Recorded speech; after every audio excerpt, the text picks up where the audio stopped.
Dubaï, voici le bilan alarmant après les inondations dévastatrices qui ont touché le pays et ses environs. Un désert inondé. Mardi 16 avril, les Émirats arabes unis ont été touchés par des pluies inédites, l'équivalent de 2 années de précipitations sont tombées en quelques heures sur l'Émirat. Les infrastructures ont rapidement été touchées et les villes inondées, y compris la luxueuse ville de Dubaï.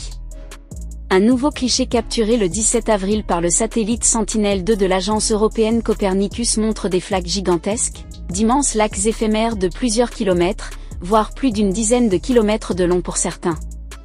Plus de 4 jours après ces pluies à l'ampleur inattendue, les Émirats arabes unis se relèvent avec prudence. Les stigmates de cet épisode sont toujours visibles, comme le montrent les photos de l'agence France Presse le 18 avril. Dans une intervention télévisée, le président Mohamed Ben Zayed Al Nahyan a ordonné aux autorités d'examiner rapidement l'état des infrastructures à travers le pays et de limiter les dégâts causés, selon l'agence de presse officielle WAM. Mercredi, certaines habitations étaient toujours privées de courant, tandis que des voitures abandonnées continuaient de flotter dans certains quartiers toujours envahis d'eau. Les écoles, fermées pendant toute la semaine, pourraient à nouveau accueillir des enfants en début de cette semaine. Retour cette semaine sur les inondations dantesques qui ont touché Dubaï et plusieurs autres pays du Golfe, notamment Oman, où elles ont fait 19 victimes. Et en particulier sur cette polémique qui prend de l'ampleur sur les réseaux sociaux, selon laquelle ce sont les Émirats eux-mêmes qui auraient déclenché ces pluies torrentielles. C'est une théorie qui circule pas mal, et qui pointe le rôle de la géo-ingénierie dans ces inondations. Ces pluies torrentielles seraient dues à une opération de géo-ingénierie qui aurait mal tourné. Les Émirats arabes unis auraient voulu faire pleuvoir artificiellement à l'aide d'une technique d'ensemencement des nuages par avion, et l'opération ne se serait pas passée comme prévu.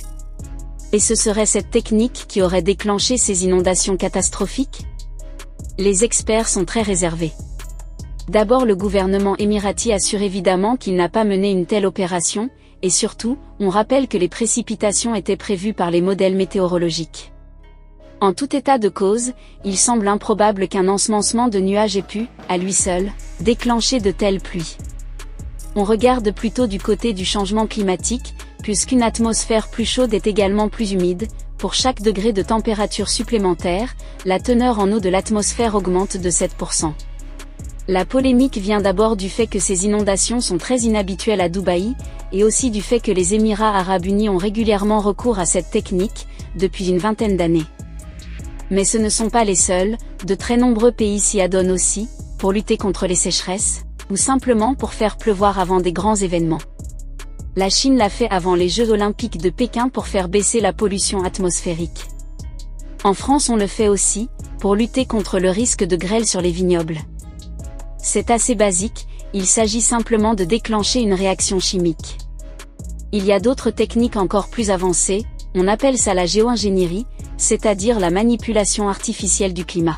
On distingue généralement 2 types de techniques, celle qui vise à capturer le dioxyde de carbone qui est contenu dans l'atmosphère, et celle qui vise à modifier le rayonnement solaire, c'est-à-dire à réduire la quantité de rayonnement solaire absorbé par la Terre.